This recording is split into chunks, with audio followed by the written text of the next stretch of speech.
यानंतर राज्याचे उपमुख्यमंत्री म्हणून शपथ घेतील श्री अजित आशाताई अनंतराव पवार।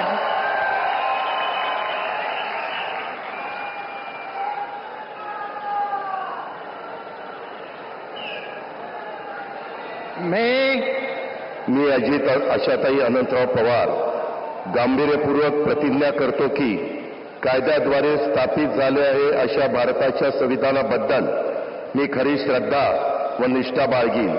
मी भारताची सार्वभौमता व एकात्मता उन्नत राखीन।